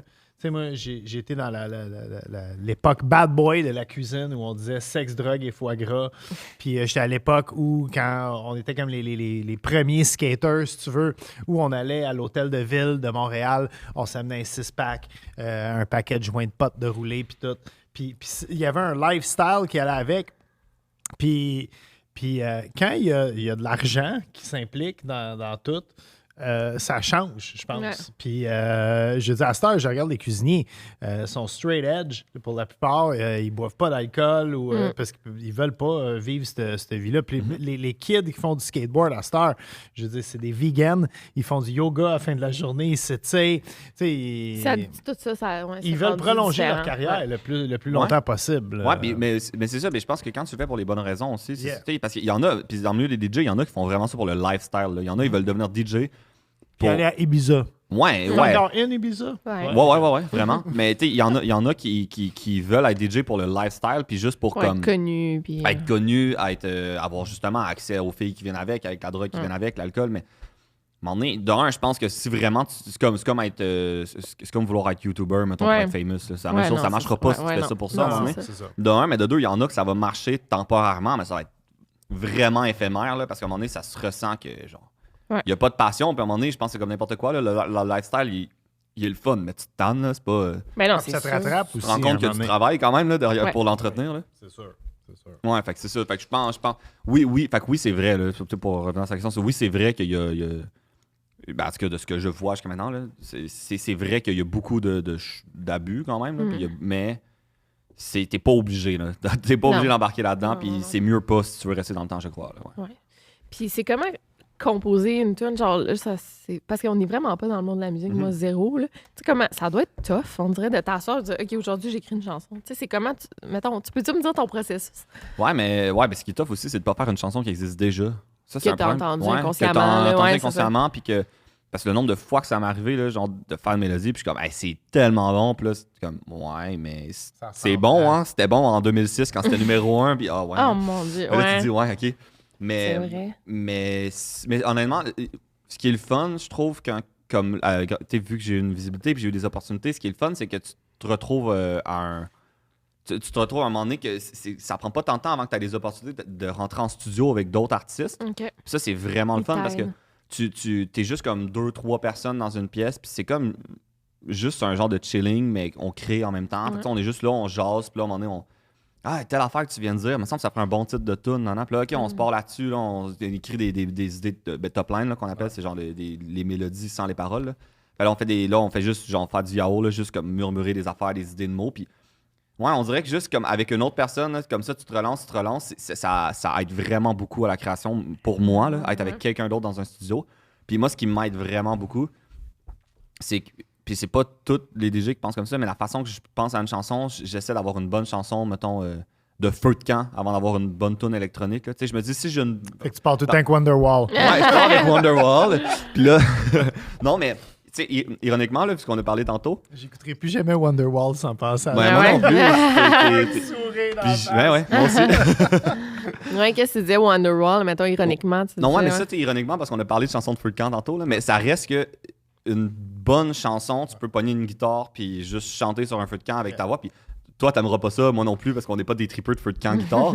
Mais ça reste, la chanson va être belle. Tu sais, ça va être on va dire, c'est une bonne chanson. Fait que après ça, je vais l'habiller de sons électroniques puis des percussions électroniques, des basses, whatever. Mais initialement, j'essaie vraiment de me dire je vais écrire une bonne chanson. Fait que ça simplifie beaucoup parce que je trouve ça difficile d'arriver, pas de paroles, pas rien, puis d'essayer de trouver des sons. Ben oui. Okay. Fait que c'est toi qui écris les paroles aussi. Qui co-écrit. J'ai aucune chanson que j'ai écrite à 100% parce que honnêtement, j'ai des bonnes idées d'habitude, puis je suis capable de dire si j'aime de quoi ou non, mais je suis vraiment pas le meilleur writer. Là, j'ai la chance de travailler avec des writers qui sont comme... J'ai bien trop de respect pour eux pour leur dire que c'est moi aujourd'hui qui écris la tune. Mais tu sais, je coécris tout le temps. Là. Je fais tout le temps partie de l'écriture. Puis la plupart du temps, les mélodies, ils viennent de moi. Fait que, mettons, Night in Paris, quand tu fredonnes l'air, mettons, ça, c'est toutes les mélodies que j'ai trouvées justement sur mon piano. Je fais juste comme... Souvent, je m'assis 1 heure comme chez nous, puis je vais juste comme taponner des affaires au piano, puis essayer d'écrire des mélodies. Puis souvent, je vais partir de ça. Fait que, ouais, il n'y a pas de bonne façon de faire, mais pour moi, la meilleure façon de faire, c'est d'écrire une bonne chanson avant tout. Puis après ça, je l'habille avec la... Puis ce processus de création-là, tu fais-tu ici au Québec avec des créateurs québécois ou tu... Ouais, ben j'ai pas mal tout le temps fait. Ben, OK, avec des créateurs québécois, tu veux dire, des fois, oui. Ouais.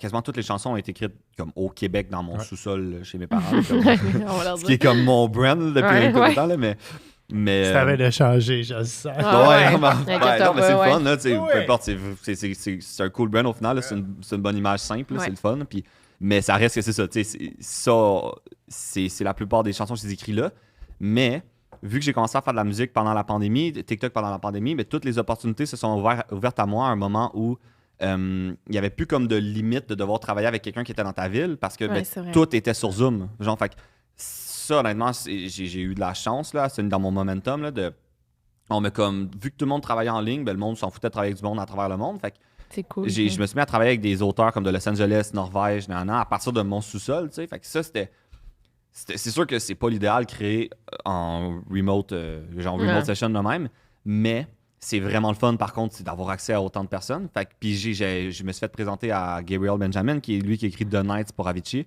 Puis Magnus Betterson, qui est rendu comme mon co-auteur, qui écrit pas mal toutes mes tunes. C'est un Norvégien, puis il a écrit pour Alan Walker, puis pour beaucoup de... Ah mon Dieu, wow! Ouais, non, il est vraiment hot. Fait que, puis c'est comme rendu un de mes meilleurs amis. Tu sais, ça, c'est ça qui est le fun, là, grâce à ça, dans le fond, à ces sessions Zoom-là et tout. Genre, certains de mes meilleurs amis, je les ai rencontrés comme ça, là, tu sais. Puis pourquoi t'as appelé ça Night in Paris? C'est toi qui est là. C'est un hommage au porno de Paris Hilton. Ça s'appelle de même? One Night in Paris. J'attendais tellement de la plugger. J'avais-tu vu quelque part, c'est genre ton Celebrity Crush, c'est ça? Ouais, c'est ça. Mais ça l'est plus, tu disais. Ça l'était. À cette heure, je suis marié avec mon Celebrity Crush. Niaiseux. Mais non, c'est malheureusement pas un hommage à Paris Hilton, mais là, maintenant, je pourrais plus écouter ma propre tune sans penser à toi. mais non, c'est... honnêtement, c'est vraiment con. Là. C'est juste, j'ai fait la mélodie. J'étais comme, on dirait une petite toune d'accordéon à Paris. Je l'ai montré à mon ami. Il a dit, on pourrait appeler ça Night in Paris. J'ai dit, OK. Ben oui, c'est bon. Ben oui, ça, vraiment. C'est cool. Hein? C'est bon, pas plus penser loin que ça, mais ouais. Ça me fait penser à. T'écoutes-tu Gilmore Girls avec ta blonde, des fois? Non, j'avais dit. Non, C'est quoi? C'est Gilmore Girls. Ouais, c'est mon Ta blonde va capoter là-dessus. Ouais, c'est une mère et sa fille à Stars Hollow, un village imaginaire au Connecticut. Tu le vends pas bien, en tout cas, c'est vraiment bon. Mais ben là, les gens n'auront pas trouvé ça bon. Peut-être qu'il y en a qui. Il y a Mané, il y a Lane. Jay du Temple, il adore Gilmore Girls. Ah ouais? Fait que vas-y. Okay. Lane, c'est la meilleure amie de Rory, mais en tout cas, elle est dans un band. Puis Mané, Zach, qui est le chanteur du band. Ouais. c'est deep, là, la référence. Ouais. Mais Mané, au resto, il dit... Là, il y a une mélodie, il fait en tout cas, une mélodie. Puis là, puis là, il est là, comment je vais m'en rappeler? Fait que là, il s'envoie un message, il n'y avait pas de cellulaire, fait qu'il s'envoie un message du restaurant à sa boîte vocale chez eux pour chanter parce que c'est vrai, Mané, ça doit te popper des mélodies, puis t'es là, Chris, faut que je m'en rappelle. Mais là, toi, tu peux l'enregistrer. Nous, on a les messages vocaux, puis c'est dégueulasse, là, genre, mes messages vocaux dans mon cell. C'est quoi? Mais non, mais c'est juste genre. Non, ça va de même, là, tout le temps, là, mais comme pendant genre 2 heures, là, comme c'est l'enfer, là. C'est con parce que ça, c'est un problème de bien des artistes, on les réécoute pas. Je viens d'avoir la meilleure idée au monde, je l'enregistre puis je la réécoute jamais. Mais là, tu devrais, t'as peut-être 10 chansons, ouais, c'est ça. Mais mais non, mais c'est vrai qu'il y a eu une époque où ça devait être un vrai problème, là, genre fallait que tu t'appelles ou whatever. Là. Tu t'as pas de sel, puis t'es là, Chris, dans 1 heure, je m'en rappellerai plus. C'est une bonne idée de le faire parce que moi, je le fais souvent avec des recettes. Non, vas-y, parle-là, on vient en prendre chaque. Okay. C'est ton tour. C'est tout calculé. Mais avec des recettes, moi, je fais ça, j'ai une liste que je me fais. Puis je fais des recettes, je suis comme, ça, je vais essayer ça un moment donné, puis tout. Puis 6 mois plus tard, je regarde ma liste quand je t'en manque d'inspiration. Puis je trouve encore que c'est une bonne idée. Là, je vais le faire. Fait que j'imagine que c'est un peu le même principe avec un beat. Tu te l'envoies, puis si tu l'écoutes 2 mois plus tard, pas si hot. Ah non, puis même quand... Puis ça arrivait très rarement. Mais les fois que je sais que c'est vraiment bon, c'est quand je fais juste l'enregistrer une fois, puis 2 mois après, je repense à cette idée-là que j'avais enregistrée, puis j'ai encore la mélodie dans ma tête. Yeah. Là, je parle pas dans le micro. Mais ouais, là, je suis comme... non, là, je sais que c'était une bonne... Ouais, non, là, c'est là que je sais que c'est une bonne idée, mais ça arrive genre jamais. Mais quand les quelques fois que c'est arrivé, ben, j'étais content parce que souvent, c'était des bonnes chansons. Attends. Vas-y, prends ton temps. Y a-t-il des artistes au Québec avec qui tu rêves de collaborer? Ouais, ben, en plus, le pire, c'est qu'on s'était parlé quand même pas mal pour faire une chanson ensemble, mais je te dirais que l'artiste au Québec que j'aime le plus, c'est Cœur de Pirate, là, comme quand même de loin. Là. Ouais, j'aime vraiment beaucoup. Mais c'est parce qu'elle chante en français, mais ça, comme n'importe qui dans n'importe où dans le monde pourrait être touché quand même par les tunes. Yeah. C'est ça que je trouve, c'est pas limité au Québec ou à la France même. C'est pas limité à la francophonie. Puis il y a cette touche-là, tu sais, même des fois, il y a des artistes de musique électronique ou de d'autres, même du rap, mettons, ils vont sampler des chansons de d'autres langues. Ouais. Puis ça risque quand même à toucher l'international. Ben, je trouve que Cœur de Pirate, elle a ce timbre-là dans sa voix que, oui, elle chante en français, mais comme pour vrai, je suis sûr que je montre ça à quelqu'un aux États-Unis, il va capoter. Là, j'avais fait, quand j'étais prof, j'avais fait écouter ces tunes à mes étudiants mexicains. Puis après, ils avaient tout téléchargé ces chansons. Mais c'est comme Bad Bunny, sa nouvelle tune, de ses nouvelles tunes, Monaco. Que c'est Charles Aznavour, tu sais. Charles Aznavour. Ouais, c'est malade, ça. Fait que Charlotte Cardin aussi, ça serait cool. Ouais. Non, mais j'aime beaucoup Charlotte Cardin aussi, c'est sûr. Subliminalement le plugué. Non, mais ça serait-tu malade que t'aies une toune avec Charlotte Cardin? Non, Charlotte Cardin, c'est sûr. En plus, mais là, c'est sur une lancée en ce moment qui n'a pas de sens. Mais ouais, très hot. Puis même quand... Attends. Est-ce qu'elle a le numéro 1 anglophone au Québec? Ben, elle a eu avec Confetti juste avant le mien. Fait que... Ah, wow, OK. Ouais. Elle doit savoir t'es qui, c'est sûr. Là. Je sais, honnêtement, je sais pas si elle check tant que ça des streams au Québec, genre de radio. Là. Ouais. Mais là, sans vouloir dire qu'elle snob, c'est vraiment pas ça. Mais je sais pas jusqu'à quel point, parce qu'elle spin Canada au complet, puis même... Fait, ailleurs dans le monde, même en Europe. Ça. Fait que je sais pas jusqu'à quel point elle... Mais je veux pas mettre des mots dans sa bouche, là. Genre je suis pas en mode Charlotte Cardin snob le Québec, là. Je la connais pas, j'ai aucune idée, là. Mais juste, je sais pas jusqu'à quel point... Ben, elle a repris récemment, c'était une madame, une prof de danse au Saguenay, qui faisait un cours de danse. Mais c'est toutes des femmes dans la soixantaine, cinquantaine, qui faisaient une danse sur Confetti, puis elle a repris la danse de la madame. C'est vraiment cool, c'est super cool. Ben, elle a c'est quoi son nom, madame? Il y a une TikToker, c'est genre une prof, là. Ouais, c'est elle? Non, Madame Cheyenne ou un truc du genre. Je sais pas. Elle a fait des vidéos, elle parle à ses enfants de 2e année, puis elle dit aujourd'hui, le défi du jour, c'est de Avec une vidéo, elle a dit genre, aujourd'hui, notre défi du jour, c'est que Georges Saint-Pierre nous réponde dans une vidéo puis dise bonjour à notre classe. Puis, parce qu'elle fait plein de vidéos de même avec plein de célébrités. Puis, comme, honnêtement, c'est ridicule. Là, genre, les Canadiens de Montréal, Georges Saint-Pierre, Charlotte Cardin, tout le monde lui ont genre duet ces vidéos. Malade. Puis là, elle présente ça à ses élèves de 2e année, puis c'est débile. Non, en même temps, tu peux pas y répondre parce que t'as l'air d'un trou de cul. Genre, si tu peux ne pas le voir, ouais, tu peux ne pas le voir. Ouais, c'est vrai. Mais je sais pas comment, elle touriste tout le temps à pogner le reach. Puis les plus nice. Puis aussi, dans les autres créateurs TikTokers québécois, on a reçu Laurent Dagenet, il y a Claudie Mercier aussi qui est connu, mais on dirait c'est comme à double tranchant de dire OK, je vais faire juste en anglais ou juste en français. Moi, je me rappelle quand j'ai parti ma chaîne YouTube, j'étais comme OK, je vais faire en français parce qu'il y a tellement de YouTubers de True Crime aux États-Unis en anglais que genre je vais pas me démarquer, mais en français, je vais être la seule. Ou, finalement, il y en a plein. Je suis anglophone puis je l'ai fait en français. Parce que tu peux être. Parce que aussi, est-ce que c'est mieux d'être genre. C'est quoi que. The bigger fish in a small pond? Ben moi, j'ai commencé en français, puis je le faisais pour mes chums.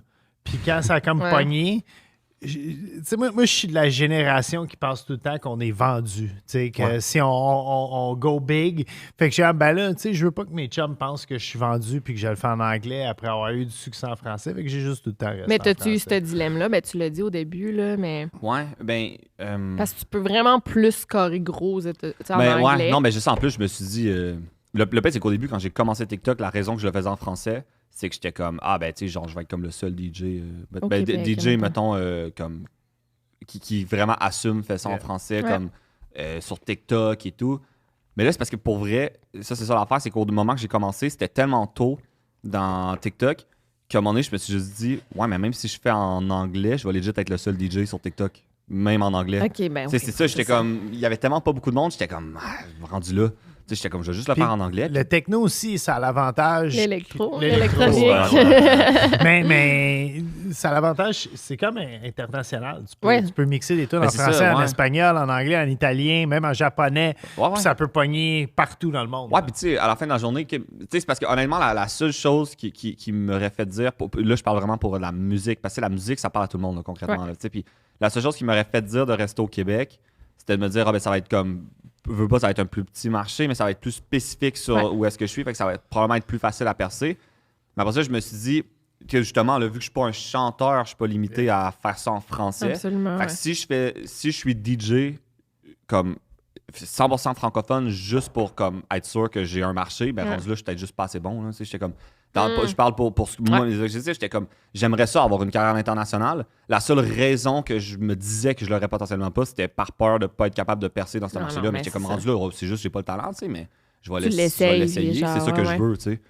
Fait que, Fait que j'avais. Puis, tu sais, l'un n'empêche pas l'autre, ça qui est le fun, justement, DJ. C'est pas parce que je fais de la musique en anglais que je peux pas justement sortir une version en français pour la radio ici, puis quand même parler aux gens au Québec, puis ça m'empêche pas de venir un podcast en français.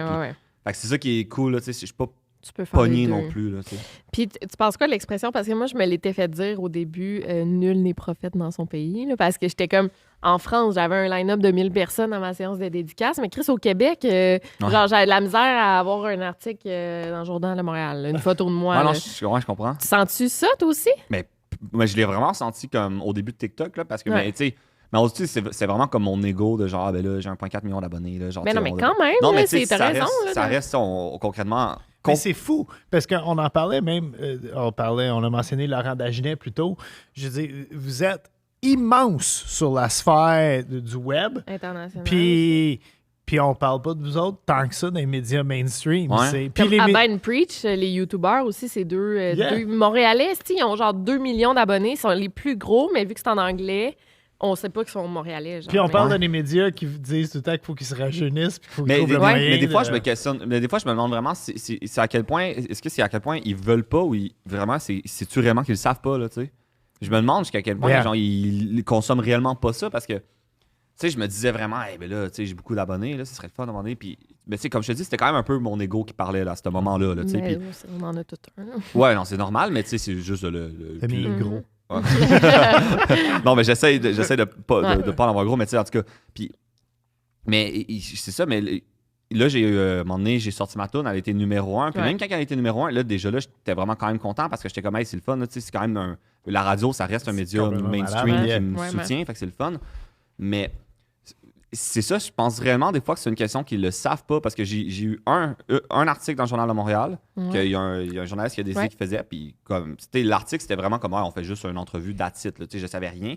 Il a sorti l'article, puis même lui, sans qu'il le sache, ils ont décidé que ça faisait le front page. Pour X raison, ça a fait le front page du Journal de Montréal. Puis depuis cet article-là, ben là, genre, j'ai été invité comme à plein de postes de TV, plein d'entrevues, genre, puis fait que je suis comme... Vraiment, ils ont été exposés à moi une fois dans un média qu'ils connaissent, puis là, maintenant, ils m'invitent pas partout, mais ils m'ont invité à plein de places. Et si on parlait de toi à Radio X? Dans mes recherches, c'est tellement drôle à Radio X, ils passent leur temps à dire... Tu sais, moi, là, ce qu'il fait, sa musique, j'aime vraiment pas ça, sa musique. Mais je respecte ça. Tu sais, le gars, il a travaillé. Mais j'aime pas ça, là, je le rappelle, j'aime pas ça.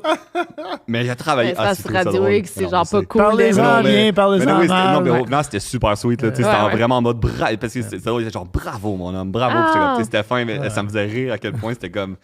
Mais il aimait ça, ouais. Mais c'est vrai, en tout cas, c'est vrai que. C'est parce qu'en même temps, je sais pas, tu sais, les recherchistes sont quand même jeunes dans les tournants des émissions de télé, là. Pas tout le temps, là. Pas tout le temps, ouais.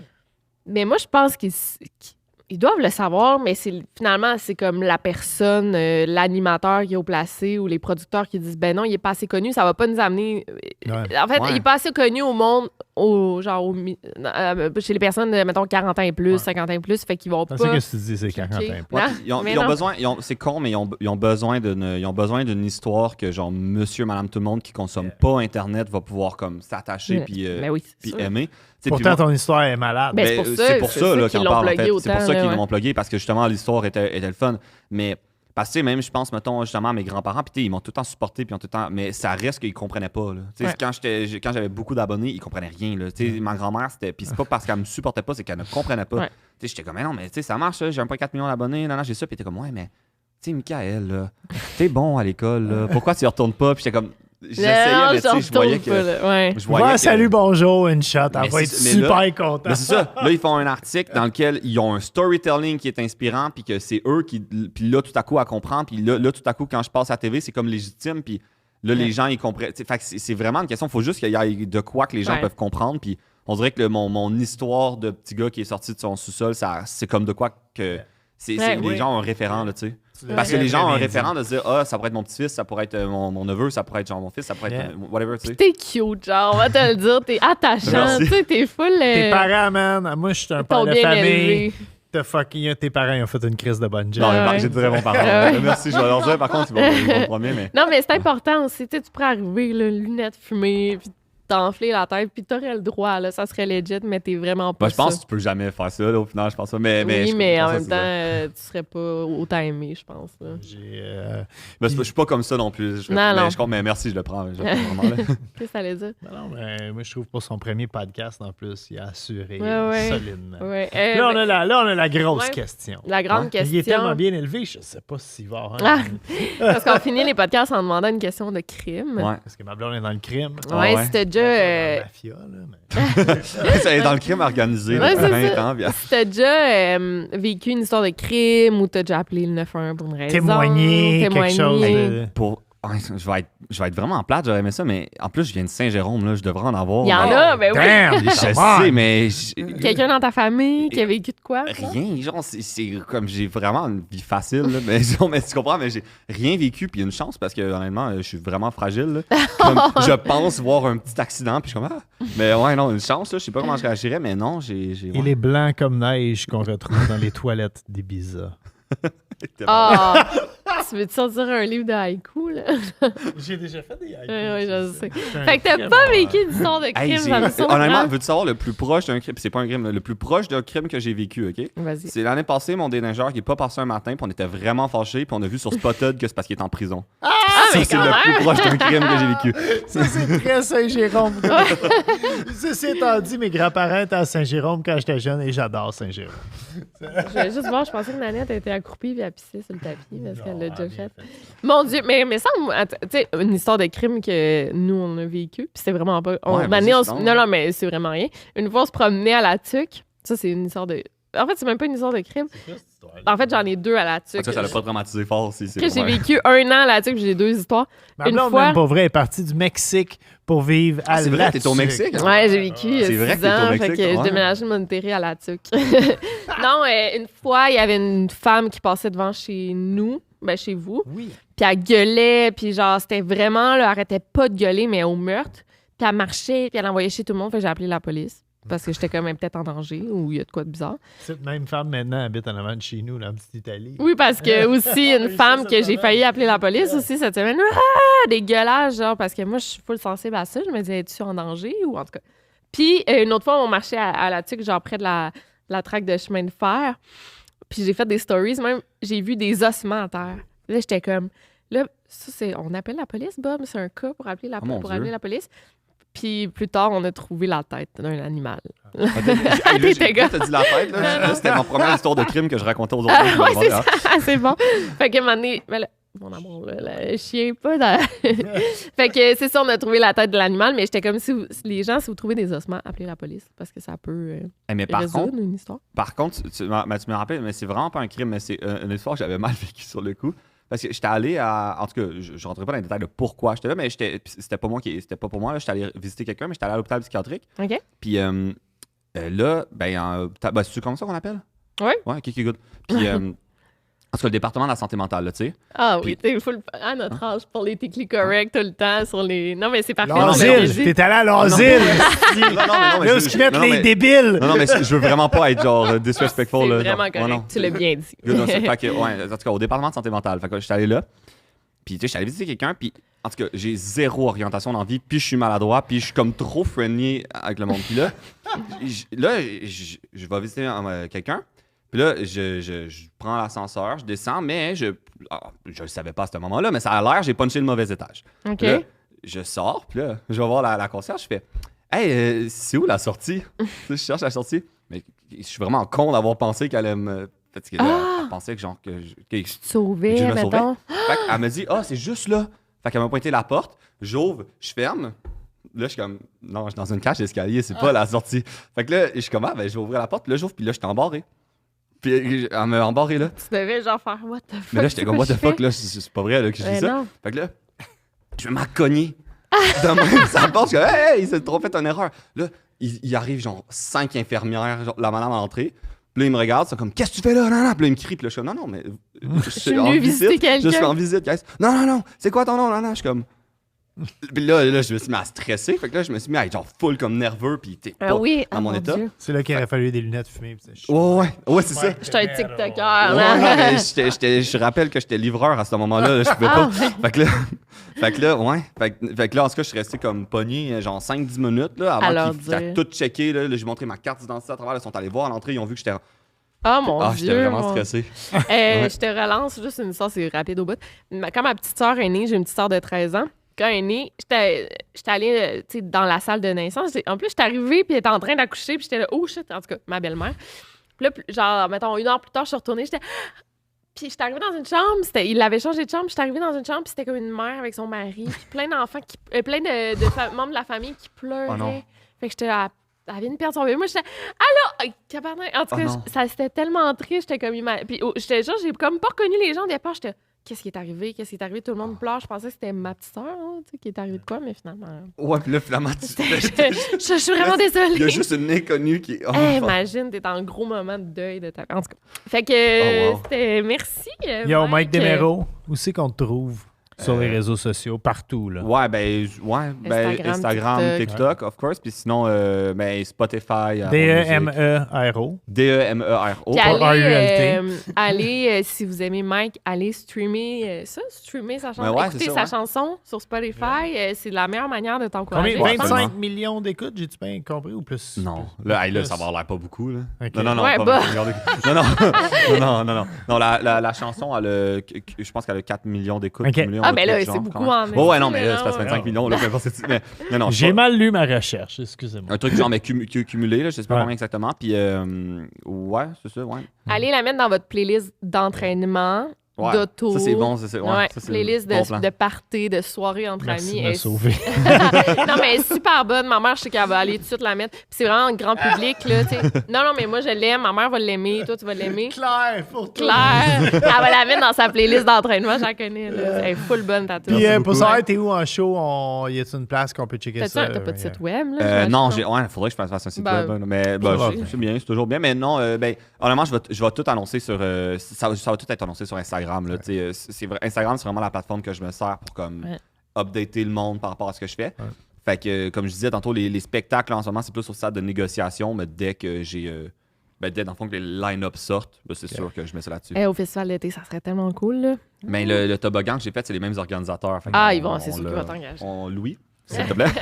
Mike, c'est ton premier podcast, puis véritable coup de cœur. Tu vas être sûr. Vraiment, on est vraiment content de t'avoir reçu. Merci beaucoup. Merci à toi.